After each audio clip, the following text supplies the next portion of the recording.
is Joshua. I'm a sales operation manager here. A little bit about me, if you haven't heard from me before. Been with Sucuri now for about 4 years.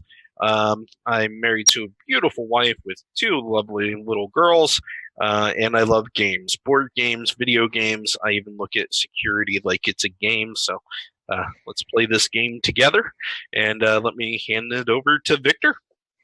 Thank you, Joshua. For those that know me, I'm an account executive with Sucuri about 4 years now. That is my Twitter handle if you want to follow. I am a technology enthusiast, learning on expanding my knowledge in the space. A specific focus for me to end the year has been data security. So if you follow me on social, you'll probably notice a trend there. Avid runner, trying to get back into the fold of things. Taking a long break from that, and love spending time with my wife of almost 5 years and our 2.5-year-old toddler who has taken an interest in watching sports with us as a family, which is a great thing to do. But from here, I'll hand it back to Joshua to sort of set the expectation for what today's about. All right, so what are we going to be doing today? Well, we're just going to be looking at some malware trends and some simple steps to stop them. So we'll be going over what we've seen in the last year, but more focused on what we're seeing going on right now.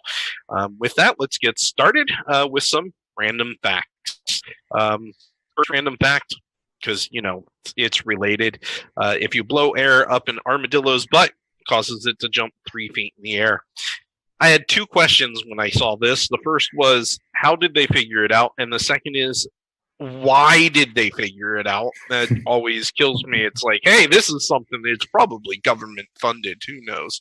Anyway, more random facts. The majority of malware left on the site are backdoors. So in 2017, about 78% of the malware that we removed from sites were backdoors, meaning entrances back into the site in case the hacker or attacker needed to get in.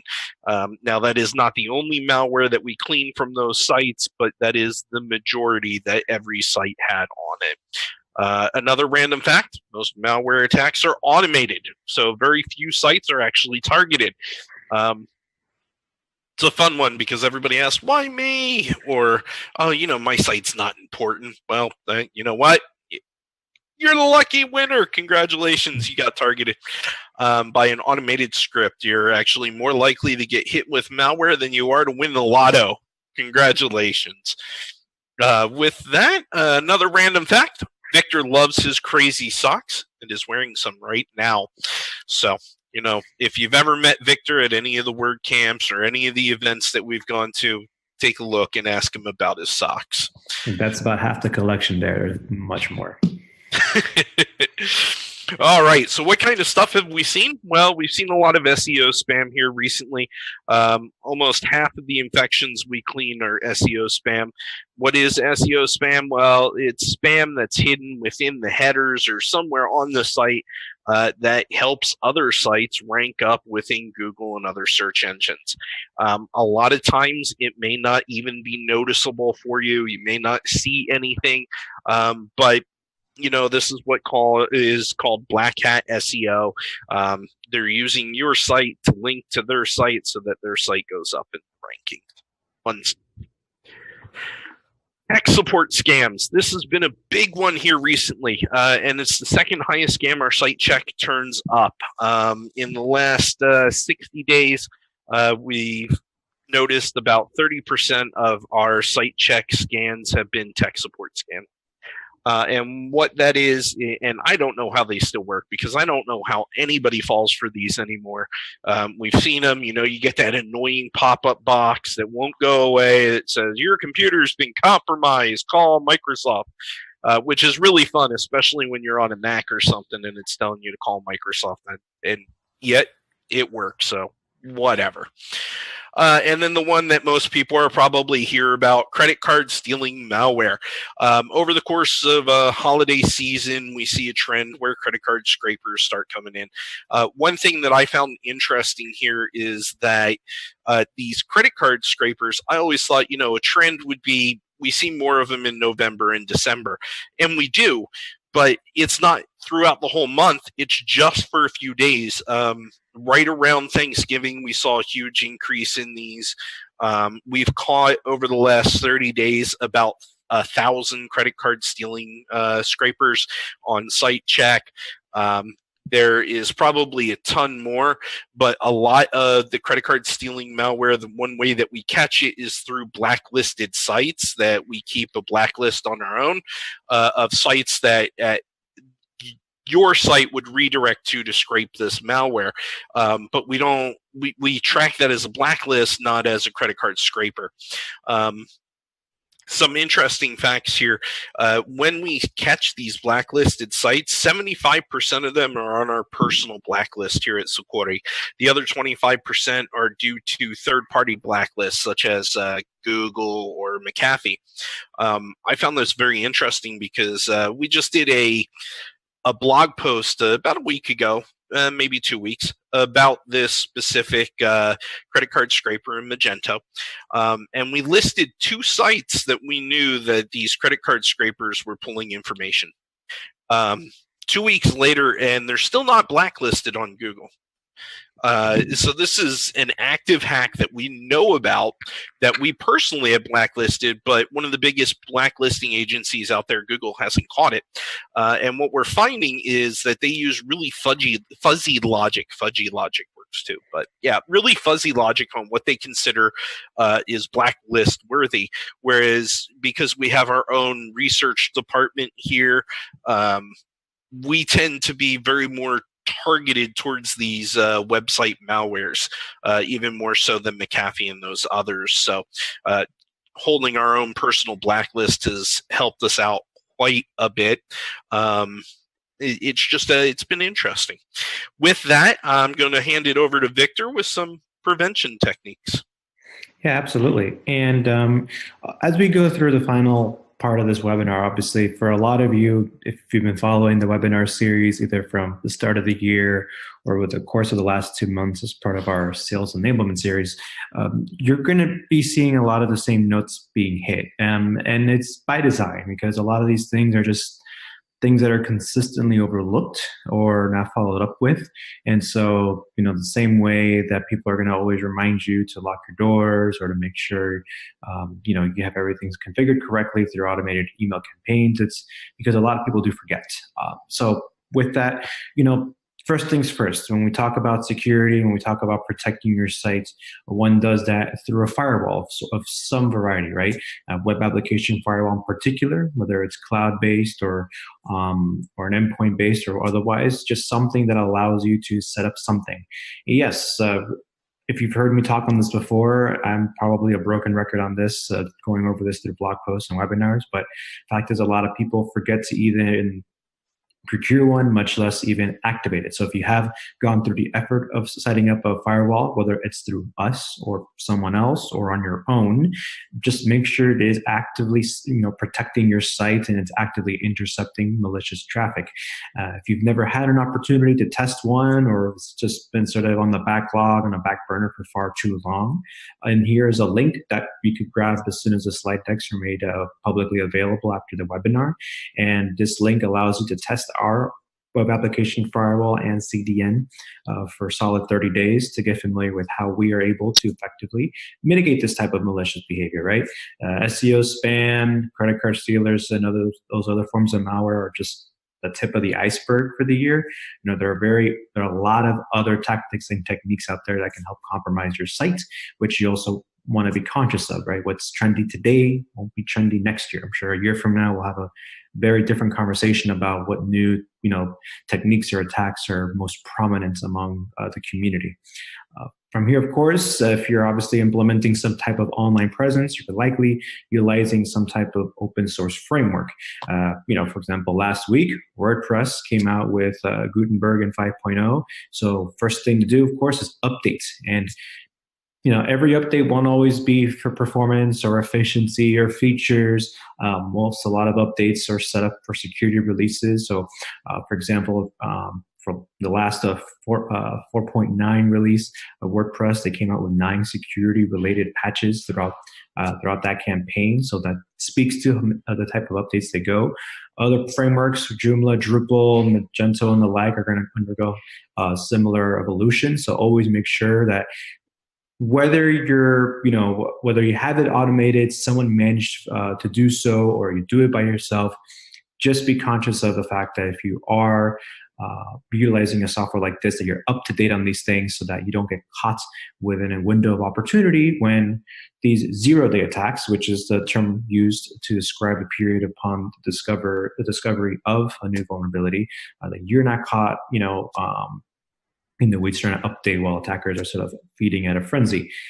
This goes for the core, themes, extensions, plugins, whatnot. Any type of publicly accessible component of the site can be targeted and exploited based on, whatever human error allows for with new updates. Last aspect, of course, is updating your passwords, right? So we could have the best web application firewall that is doing all the best virtual patching techniques to mitigate against new threats. On top of that, we can be doing our best in updating every component of software, even maybe on the server side as well. But ultimately, if you have really weak password management, allowing access points like your cPanel, FTP, or any other publicly accessible endpoint to have weak passwords that anybody can use, or guess, then all that security won't help you. It'll just be undermined by the fact that you have this one very large weakness that's going to undermine the whole structure. That'll happen all the time. Dictionary attacks are essentially what these are called when you're going to lean on something like, Garden123 as your root password into something, let's say, like your LastPass manager. You could be using LastPass to generate all these complex passwords underneath, but if your master password is really weak, you're kind of doing yourself a disservice. So just make sure that your passwords, of course, are reset every 90 days, that they're long, they're complex, not using anything that could identify you. Data is a big thing now, and anything that if attackers can gain access to your data through, let's say, other means, then it's likely that they can utilize that path to hijack access that you have access to by using that data to sort of guesstimate what a password would look like, right? Some of us might use family members, birthdays, things like that nature, and we don't want to get caught with our pants down for using something of that weak of structure. Now, having said that, though, there are always other things you can do, right?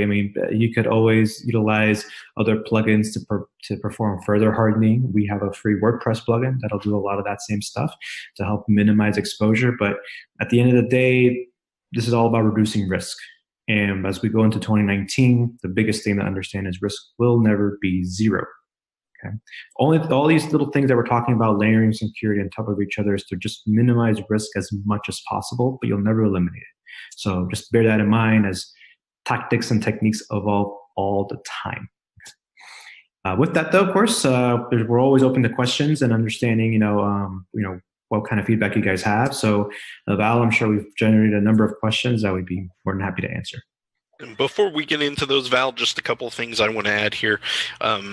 The passwords are funny because not only is it important to make up good passwords for your stuff, but the fact that people don't even change default password kills me. There is actually a search engine out there for the Internet of Things of default passwords. There are devices that are on default passwords, and you can use a search engine just to find it. So for your voyeurs out there, go and look. You'll find it. There's web cameras. There's everything.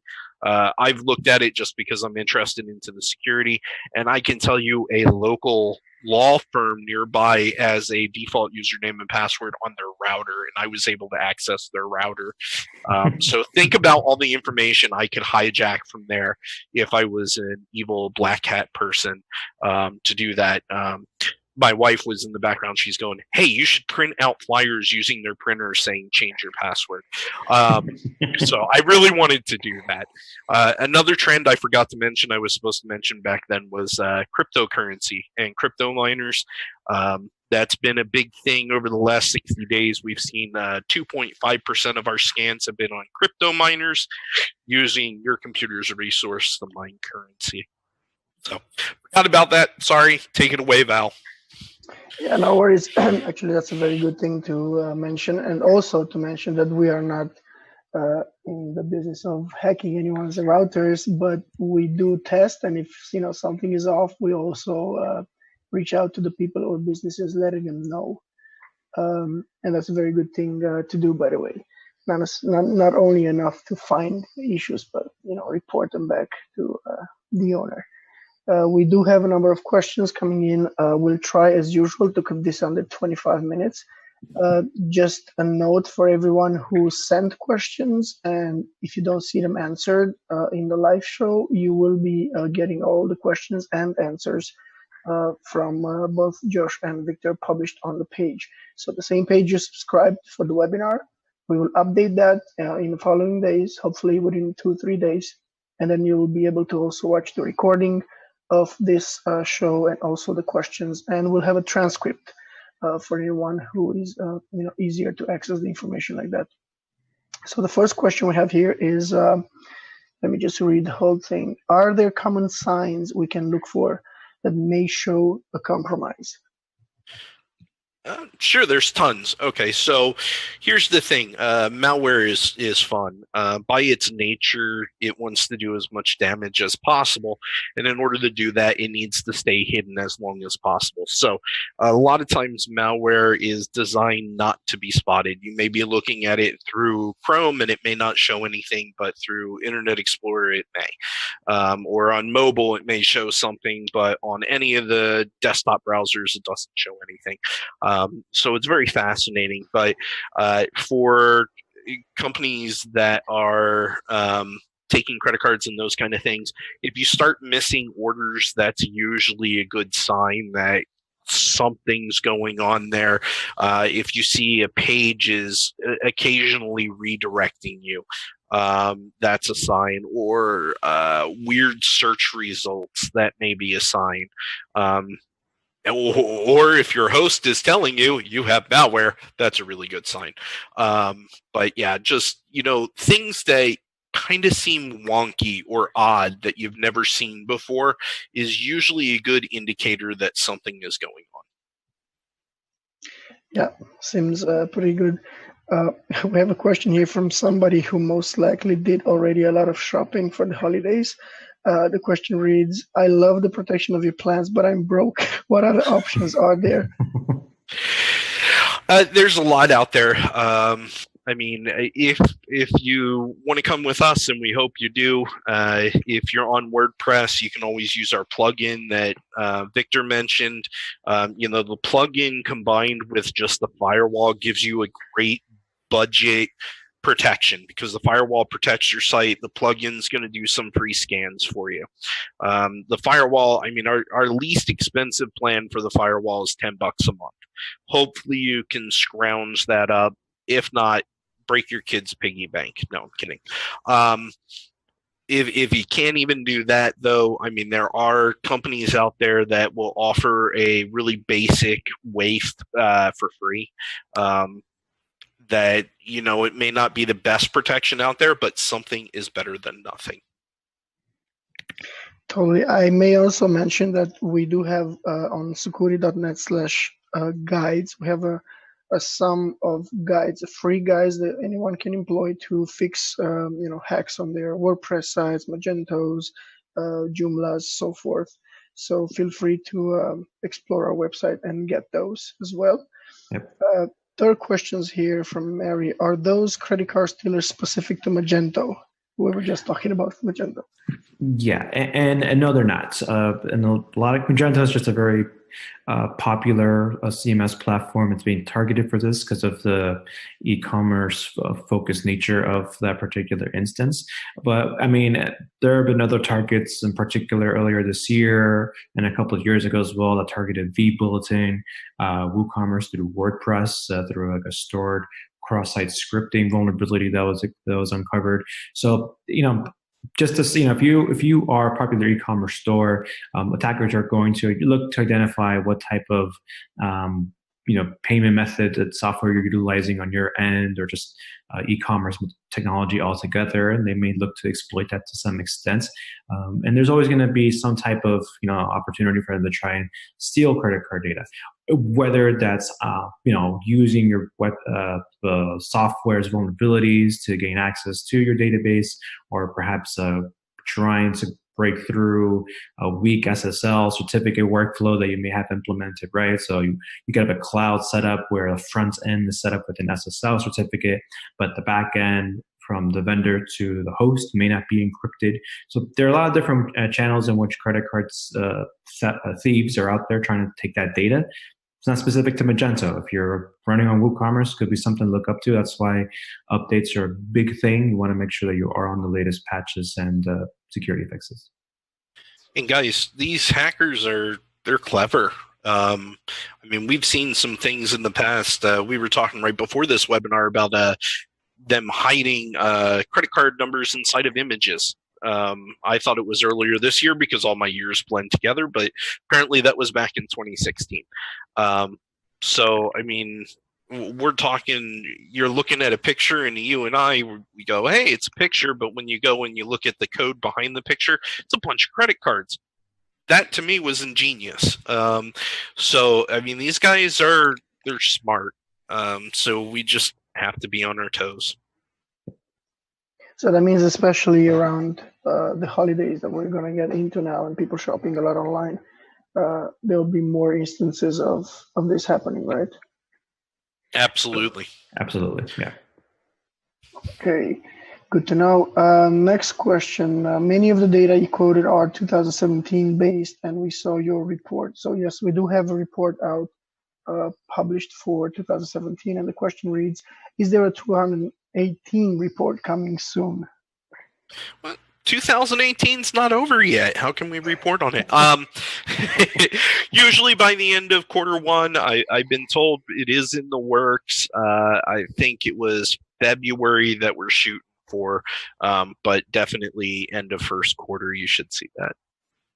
Awesome. So yes, then we can compare. Maybe we'll do another webinar in December next year and compare it to the numbers we had this year. You know, just to see what happened.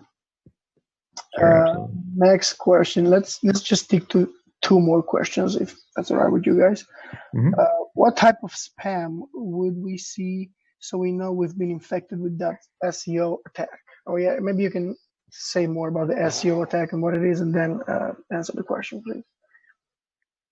Yeah, SEO spam, SEO poisoning, varying ways you can describe it. The biggest thing is that, like Hammer mentioned earlier in the webinar, they're trying to leverage your standing to basically be produced on multiple search engine results and popular.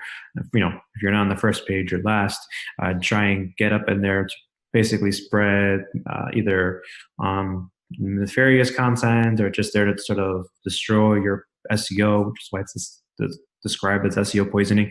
The things you should be looking out for, just keywords or things that you're just noticing in your SERPs, your search engine result pages that are not in line with what you're doing, right? So if you're a web agency that's focused on dentistry and you're noticing keywords with, you know, drug pharmaceuticals or Viagra that are popping up in your results, that's probably an indication that something has been embedded within the framework of your website, and that will result in SEO spam that needs to get cleared out.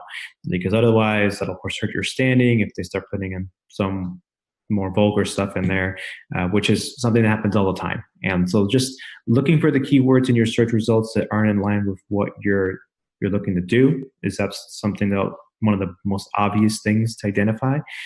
I have a lot of agencies that have come through that have had similar issues where they've had to battle Google reporting on them and kind of killing their ranking because all of a sudden they were focused on a niche like, couture, high-end couture, whatever. And then what happens is that, they got Cialis and all these Viagra-related indications that are kind of spreading all over their headers and results. So that's just sort of off the top, something we can bear in mind, and I can include links as part of the answer after the webinar is done as examples of our blog posts that speak on this exact subject.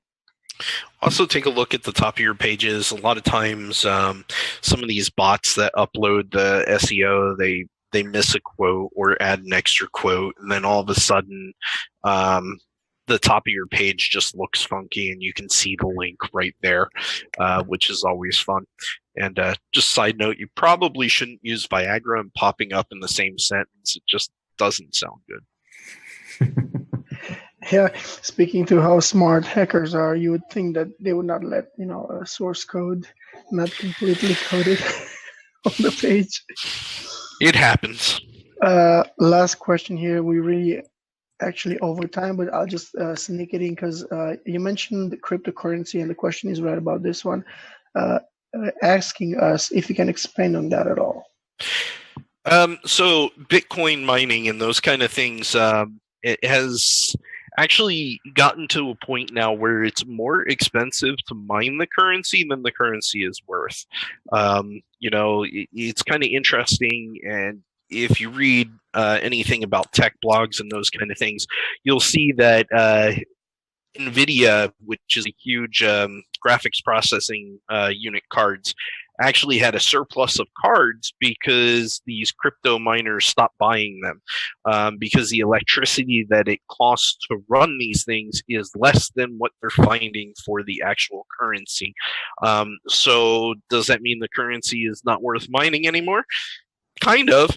It means it's not worth mining legally anymore. So what do? Well, they've got these world of machines out there that they can get to do their mining for them, and it doesn't cost them any electricity. It doesn't cost them any resources because they're using yours. How nice of them. Yeah. So it's big in the website industry. It's a bigger trend there now. It is actually hitting personal PCs pretty heavily. I think it did that before it hit the websites, but there are codes out there now that you can visit a website and it uses your personal PC's power while you're on that page to mine cryptocurrency. So it's fascinating. It really is. But so sharing your resources, maybe something like the SETI, if you remember, project you used to do. Like if you would have extra RAM or PC space, they would use that to search for extraterrestrials. But maybe something like that. Kind of, yeah, except for at least those you usually sign up for. These are things that a website is running a script and you don't even know about. Yeah, like voluntarily or non-voluntarily. Right. Voluntold. You've been voluntold to do this. Okay, we're really out of time. I just wanted to say thanks to everyone who participated. Thank you both for, I don't know how many times, being here this year. And for everyone else watching, I hope you guys have a great holidays. I'll let our speakers say goodbye, of course, and hopefully we're going to meet back in January. Yeah, do you want to say?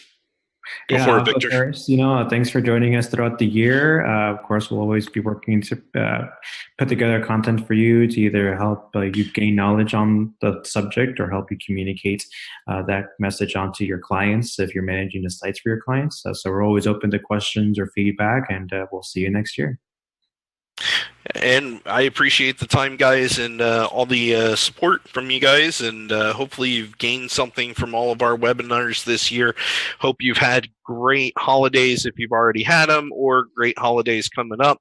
And have a fantastic 2019. Guys, we're always looking for webinar ideas. So if you have one you want to see us on, shoot me an email or send an email to info@sucuri.net. I know you'd make Val's life easier because he's pinging me like 4 times a day. Hey, any ideas for a webinar? So if you guys started taking some of that off of our shoulders, that'd be fantastic. So send us some ideas. Otherwise, have a great 2019.